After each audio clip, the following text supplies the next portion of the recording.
Like, there are iconic albums, right? And everybody has a different opinion. Everybody. So I was looking through and I was flipping through and I said, I picked 5. Which Beatles album? Revolver. I mean, you could tell things were changing for these guys, particularly off the first track on side 1, Taxman. No one ever heard anything like that before. They were really messing around in the studio.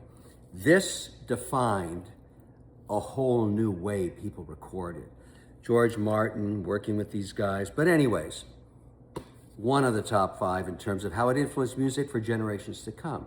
The Hissing of Summer Lawns by Joni Mitchell, the LA Sound. Even Prince said this is his favorite album. When I put this on for the first time, this is my original copy, this just blew me away. I'd never heard anything like it, but you can hear it all over music today, everywhere. Everybody ripped this off. I mean, she just transcended with this. This is her masterpiece, I think. Dark Side of the Moon, must-have disc, in vinyl, by the way. But also, if you think about how long it stayed on the charts, it was forever. Why?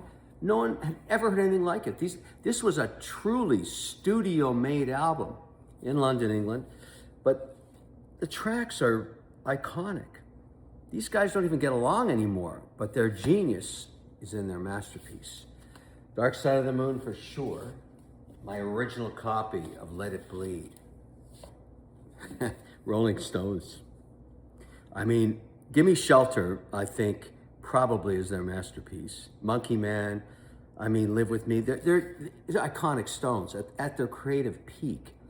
And look how beaten up this thing is, but I still play it all the time. All right, that's 4, like Asia. Why? Well, it mixed New York with LA. It is a technical masterpiece. Every engineer that makes music since then basically says this is the album. I mean, these guys were beyond anal in the perfection they were looking for. I listen to this album more than anything else. I mean, Asia, the song itself. Anyways, everybody debates everything, but these guys influenced technically how music is recorded. There's no question about it. They were the El Supremos. One of them's still alive. I was lucky enough to see them play. But get a set of speakers, get a good amp, get a great record player, basically, a good cartridge, and put it on Asia. There is nothing like it. So for me, number 1, tell me what you think.